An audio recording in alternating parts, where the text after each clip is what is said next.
Its leg got it caught up inside of the barrier stalls, and they've removed the horse and it's being unsaddled, so it's a late scratching. They're going to leave without Rebo. The gates are back and they're away and racing. And from towards the outside, Single-Minded Lady amongst the first to leave. Rosebush and also Scarlet Missile rushing up right on top of the pace through the first couple of hundred from Groover Shaker.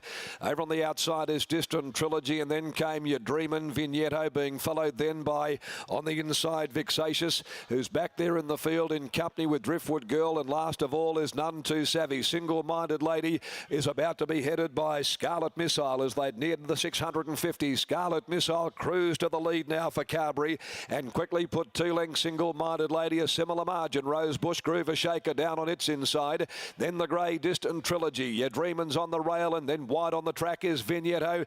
Under pressure back there in the field, Vexatious, Driftwood Girl and None Too Savvy. But Scarlet Missile heads for home. 300 to travel at the top of the straight. A length and a half to 2. Single-Minded Lady wanting to lay in. Rosebush a further length off them, followed then by Vignetto. He's given the leader 1 at the 150. Pulled the Persuader to keep its mind on the job. Down the outside, little Rosebush. It's stopping this leader. Rosebush has got it, and here comes Driftwood Girl. Driftwood Girl. Driftwood Girl on the outside, descended from nowhere, picked up Rosebush and has beaten it narrowly. And then came Scarlet Missile, who stopped as though it fell in a hole at the 100-metre mark. Behind them, on pulling up, is Vignetto, then Distant Trilogy, Your Dreamin', Groover Shaker, Single-Minded Lady, Vexatious and None Too Savvy.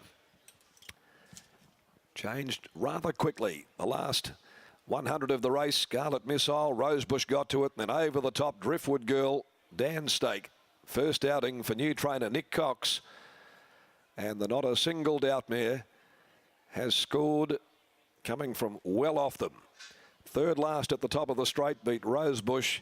Scarlet Missile, who was looking pretty good at the 200, has just scraped into third placing in front of Distant Trilogy as we wait for all of the numbers to come to hand after the running of race number 7.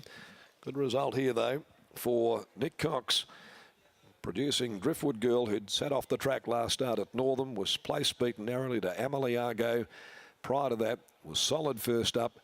Raced by Richard Farris, Nick Cox, P.W. Farris, T. Weir, also Nick, and also Sharon Petrides, trained by Nick Cox, ridden by Daniel Stake. In the last bound at 15.90 and 3.20 over Rosebush by Gingerbread Man out of Rosie's Mansion, Russell Stewart, Stephen Parnham, and a third Scarlet Missile by Smart Missile from Scarlet Vanara, Simon Miller, Patrick Carberry. Distant Trilogy fourth, and neck 3/4 were margins in 1:12.47, 35.44 the last 600. Final event, the Lavazza handicap at 5.15 over the 1200. Number 6 Checkers is the scratching. 13 to do battle. Let's get back down to Gareth. He'll join Nick Cox any tick of the clock. Nick's just sauntering down there with one of the part owners, Nick Petrides, to catch up with Gareth after this victory, and a good result there at its first run for the stable.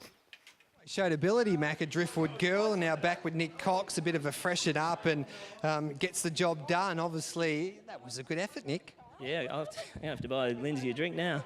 Obviously, that freshened up and had some fresh legs today and showed a really good turn of foot. Yeah, look, she did. Look, as I was saying before the race, she just needed speed and to be covered up, and you know, Dan's gave her one of his best, so it was good. Look, she won here as a 2-year-old on a Saturday, looked really promising, but you know, for probably 18 months, she just had never-ending problems, so it's good to see her let down like that. Can she go on with it now? Oh, look, she's taken a fair while to win a second race, so we won't get too carried away. But, you know, when they hit the line like that, they're normally feeling pretty good. So let's hope, you know, we'll just keep it in these sort of races. And you've built up a pretty good association with Daniel Stake. It's a pretty handy strike rate when you two team up together. Yeah, look, he's, you know, I don't know. I mean, I know he's a favourite for a lot of people in Perth, and maybe not as many trainers, but he's an excellent rider. He's a great horseman, and he knows. And you know, him and he's a bit like me. We don't take ourselves too seriously, and you know, we get on well. Well done, mate. Thanks. There's Nick Cox there, the winning trainer. And yeah, I'm a big fan of Daniel Stake. He's just a wonderful rider, Brittany. He's got wonderful hands, and that was a good victory. Rosebush second. Scarlet Missile looked the winner, and then just got tied that last 100. And Distant Trilogy, another honest effort, back in fourth. Maybe he probably needs a bit more of a trip for that galloper. Yeah, there looked a few different winners in the last few stages. Even when Rosebush got its nose in front, I was watching the connections. They were almost celebrating, and then I saw the hands go up, and then the hands head go into the hands when they realised that Daniel Stake had managed to get Driftwood Girl home. And it's been an interesting preparation, as Nick Cox pointed out. He's had some time with Lindsay Smith, and just great when you've got a horse with a bit of ability to get them right. There's nothing worse when they've got issues. But Dan, today, the issues didn't seem to matter. The horse lengthened out beautifully in the straight. Yeah, she got to the top of the lane with heaps of running, and there was sort of just that right amount of pace on for a horse where she was to make ground. And yeah, I'd give her a bit of credit. The last 100 metres was really strong.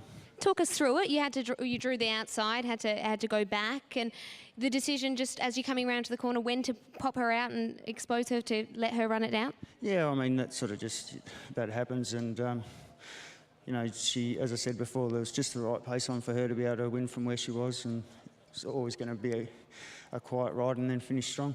Does she feel like a better than average horse? Yeah, she's got some natural ability. I think she can probably stretch out over a little bit further as well. Well done on the win. Thank you.